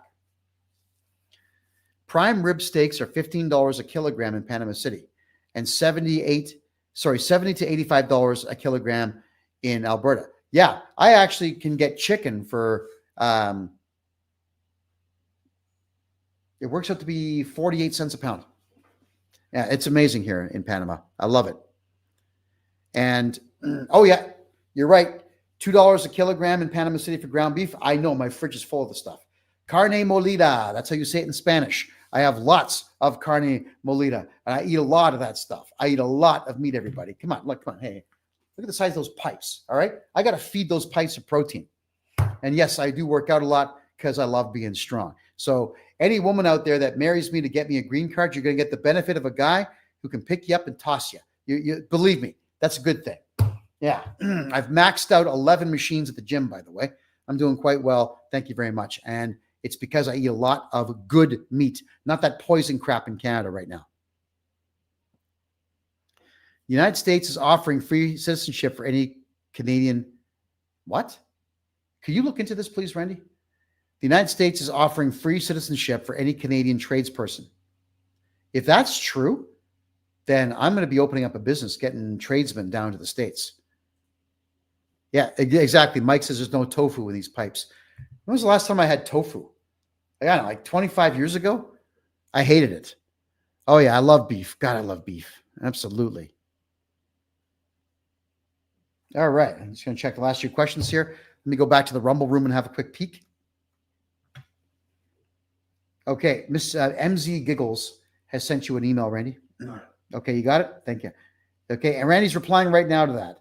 How do I remove a CRA lien on a home? We have to file a motion in the Court of King's Bench or the Superior Court of the province in which you live. We send in your tax returns at the exact same time. We present those tax returns to the judge saying, Your Honor, we don't owe any tax whatsoever. We want a stay on these tax bills. You'll probably get it because the CRA is not going to be there to defend the lien. They never show up. So the lien will go bye-bye and your tax bill will be set to zero by yours truly here. All right, everyone. We're down to our last 2 minutes, so I'll grab one more question here. How long have I been doing this? Well, full-time, 12 hours a day to 14, maybe sometimes 18 hours a day for 2 full years. I went full-time with this for 2 full years. I was a journalist for years, as you all know. I was a social and political commentator for years. I've stuck my nose into the business of the government for a very long time in Canada. And I have also done taxes on a part-time basis for probably about the last 20 years. I've studied tax law for 40. I've studied criminal and corporate law for 20 years. So I'm very well versed. I'm a very curious guy. I'm the guy that investigates everything. I read every single word of every single contract before I sign it. And even then, whenever I sign a contract to appease you and get you to go away, I don't sign my name. I sign the word duress on it. I never sign a contract unless it benefits me more so than the other party. You'll never find a contract with my name on it, by the way. And you'll never find my real signature on anything because the odds are pretty good I'm going to disagree with the vast majority of what you're asking me to sign. Now, to tell me that I can't have my car keys back unless I sign a piece of paper, now I'm going to sign duress on that. Thank you. Give me back my car keys. Not enforceable in a court of law. The word duress. If you were going to put any due duress on me whatsoever, threatening me with anything, it's duress. And I'm going to win should you decide to take me to court, which is foolish, by the way. Anybody who sues me, even if you win, I ain't paying you. You think I'm going to do what some judge says? Not a chance. No, not doing it. Trump wants Canadian tradespeople to move there. They're offering free citizenship. I don't know about that, guys. I'm going to look into it. We'll have a report for you for the next show. Wow, that 2 hours just absolutely flew by. I want to say thank you to absolutely everyone who's watching the show here. And keep coming back. Keep asking questions. Keep learning how you can take corporations and make money. For example, the restaurant here, where we take our restaurants and split them up into 4 companies, and all 4 lose money. We want to make sure that each and every one of you out there are losing money on paper all of the time. If you've got way too much corporate debt, get a hold of me at kevinjjohnston.biz.biz. Sell me your corporation. Get out of debt Now, my name is Kevin J. Johnston. This is the Tax and Money Show that runs every single Tuesday at 9 p.m. Eastern Time on freedomreport.ca. Every single time you come back, you're going to make more money. Good night.